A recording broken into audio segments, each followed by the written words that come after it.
So I will tell you about what Audrey has mentioned before, which is the optional quality term for mountain products in the EU, which is obviously a very important issue for us, EUROMONTANA. So first of all, who am I? I'm Guillaume, I'm the director of EUROMONTANA, and EUROMONTANA is the association of European mountain areas in Europe. So not only the European Union, but also Europe as a continent, which includes, of course, the UK and Norway, Switzerland. So we are very open to the geography more than the politics. EUROMONTANA has been around for 25 years, more or less, and we now have a bit more than 65 members in 17 countries. And what is special about us is that we do not represent public authorities only. We represent all the actors of mountain developments, from regional development agencies to research organization to farmers association. So in Slovenia, we have two very active members with whom we work very well. We have the Faculty of Agriculture and Life Science of the University of Maribor, and we have Soca Valley Development Center. So we're very happy to work with them, and we are grateful for all the support we get in putting together the knowledge that I will present right now. So this is just a history to show you that we have been created in '96. And what I really want to show you here is that the object of the association is to improve the living conditions of the mountain populations. We are not representing a specific economic sector, we are working for the communities. Meaning that we work on topics from climate change to forestry to mountain products, which is what I want to talk to you about this morning. So when it comes to European policies, there are different approaches to promoting food products. And you can see here in the structure, for mountain products, there are usually three kinds of quality schemes. So one is the most famous one, at least in my country, France, most famous is the quality logo, which includes the PDOs that we use for cheese and for a lot of meat. Then there are the voluntary certification schemes, which are usually national schemes. And then we have the EU optional quality terms. So what is it? It is part of the EU legislation, meaning that there is a clear regulation for this, and it defines a quality term, optional, to help farmers market products that are made in difficult natural conditions, such as mountainous regions or islands. So there are only two that exist. There is an optional quality terms for mountains, which is, of course, the one we like the most, and the one for the EU's outermost regions, such as Canarias or Guadeloupe. So again, let's not confuse them with the other quality, with the voluntary certification schemes, which are often private or national. So what does the regulation say? It is pretty simple. The regulation says that to have the right to use the quality term mountain product, both the raw materials and the feedstuff for farm animals have to come essentially from mountain areas. And in the case of processed products, the processing also has to take place in mountain areas. So you see here for the origin, there are some, of course, some specific rules. In the case of products of animal origin, the 2/3 of the life has to be in mountain area, so it's not 100%. So there are some criteria there, but the idea is really the origin has to be in a mountain area. It's not about environment, it's not about social inequality or anything else. It's really the geography. And it is important for what I will explain later. So the member states then are responsible for defining how to implement this, and they have the right to give a derogation for up to 30 kilometers for the processing part. So for example, if the milk is processed in the valley, but very close to the mountain, then they have the right to say, well, we consider it eligible for the quality term. And of course, the member states is responsible for defining and enforcing controls on the ground and to deciding whether they want a logo or not for this. So in this presentation, I will give you an overview of how this has been implemented in different member states, and then how it is used and what are the benefits. So this is a study that we did in 2020, so before the COVID. So it is not fully up to date. Things have changed in a few countries that we already know of. But basically, on the map here, the blue countries are the ones that have already implemented the optional quality term mountain product in their legislations, and in orange, the one that have not done it yet. So what was the reasoning behind this? So there are some expected benefits for this optional quality term. One is, of course, to recognize let's say the user quality, the positive image of the mountain in the product. It is supposed to give an advantage for farmers as well as consumers because it enables farmers to market the product better, but it also helps make things clear for the consumers, because some product, as you might know in Slovenia, but we know that very well in France and in other countries, that some products that are not made in mountains, that they sometimes use the imagery of mountains to give a sense of quality and environmental friendliness. So this regulation is really meant to say, when you have this quality term, it is really from a mountain area. So as I said, there was a fraudulent use of mountain products. And so this is trying to overcome this. And it is also an alternative for farmers who maybe don't have access to other quality schemes because they don't qualify 100% to the conditions, because they cannot afford to pay to be part of it. So they have this option, which is normally free, to use the mountain product quality term. So I will start by mentioning Romania, because Romania is on one side of the spectrum in the implementation, and then I will tell you what other countries are doing on the other side of the spectrum. So Romania has done the full package. To use the quality term, they require farmers to request a pre-authorization. Also, there is no derogation. If you're not really processing food in the mountain, you cannot have the quality term.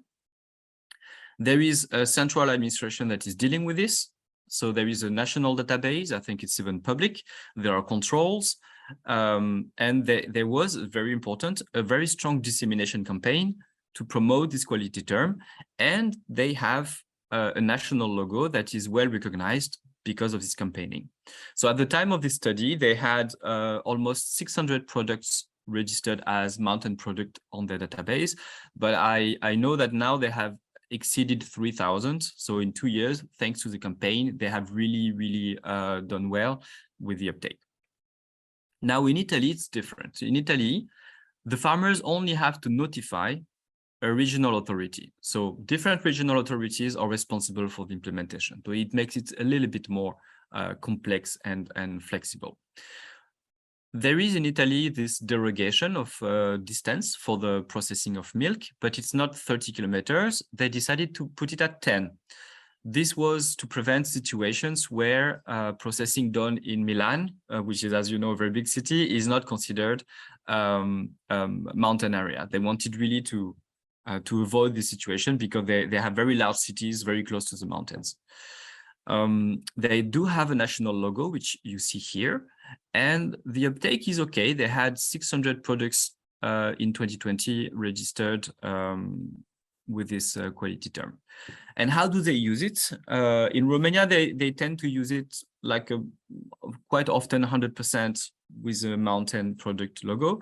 In Italy, they add it, let's say, to a panel of different schemes that they use. So here on this example, which is milk, milk, it is one of the quality schemes that they use, alongside the one on trackability of the meat, of the milk, and one on the fact that the bottle itself can be recycled.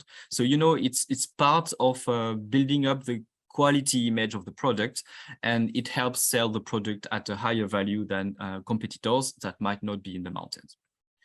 So in France, the farmers can use the term without notification or authorization. So we, again, as you can see, we are one step down in the enforcement, because it's really hard to keep track if you don't have to notify anybody. And there is no, the derogation of 30 kilometers is implemented. So up to 30 kilometers for the processing of the food product still counts as a mountain product. And there is no official logo. So as you can imagine, the uptake is not the same as in Italy and Romania. Here are anyway 2 examples that are using the quality term mountain product. One is milk and the other is pork. And in both cases, they use it as a way to support and promote the value chain, the sectors, the producers. It is a way really for consumers to understand that the product is made in a mountain, with all that implies in terms of constraints and also the imagery. When you go as a tourist in the mountain, you expect to find dairy farmers, you expect to buy good meat. And so it is part of this marketing of the mountain. And also it is a way to promote the producers themselves, and therefore to justify a higher price compared to what you can find in a supermarket and that is made industrially. Now, in Slovenia, I don't have the slide here, but in Slovenia in 2020, I remember that the uptake was almost non-existent. From what I know, there was maybe one product, if I recall the study. But it was, from what I remember, it was the beginning of or there was planned for a campaign to promote the scheme. So I do not know whether it was discussed before, because the interpretation was not working for me. But I would be really curious to see where things stand now. This is a link here to the full study that we did on the quality term mountain product in Europe, where you can find many different countries and more details on the examples. This is another interesting study, but it is a bit older. It's not from us, but we recommend to read it, Labeling Mountain Food Products in Europe. And then what's next for us? We are really looking to update this 2020 study, because we need to know what has happened in different countries, including Slovenia, including Romania, to know if the uptake is still increasing. We also want to have more concrete examples and case studies for the use of the optional quality term, because what we don't really know yet is the impact of this quality term. It is quite recent, and we want to know if the benefits that we expected have been realized. We want to know in what conditions the benefits can be realized, because we know and we understand that it doesn't make sense to everybody to use this optional quality term. I was talking to a friend just yesterday who is producing milk in France, and she was saying that there was no reason for her to use it. She knew about it, but there was no reason for her to use it, because she had already a very good visibility with a very local cheese product that is well recognized. So, as I said, one of the other questions that is interesting is the complementarity or the overlap or competition, if you wish, with the other quality terms. Do they work well together like we see in Italy? Or on the contrary, does it create any confusion? So these are things that we want to find out. And to conclude, I want to say that it is clear that this quality term is not relevant everywhere and for everyone, and this is okay. It has never been the objective to roll out everywhere and replace everything else. It is just one extra tool for farmers. There is signs, at least we see in Italy and France, that there is complementarity with other quality schemes. In some cases, it makes sense. In some others, it doesn't make sense to have different quality schemes together, but it is possible. We also see that the lack of national campaign and the lack of national logo is a big limitation for the implementation and the uptake at national level. We see that the case of Romania and Italy leads to much better uptake than in France, where there is still no national logo. There are discussions to have it, it is still not there. Also, there is a lack of EU level recognitions by consumers, so very few people know what it is. Also, because we as consumers, we are often used to see mountain products used a bit everywhere and in various formats. So we tend to think that it is just a marketing argument, and few people know that there is now a regulation for this. So there is a lack of awareness at European level. And finally, we like data on the actual impact that it has on farmers. As I was saying, we were really trying to find the collaborations to find out more about the impact for farmers and for local economies. And on these words, I stop my presentation. And I hope this was informative.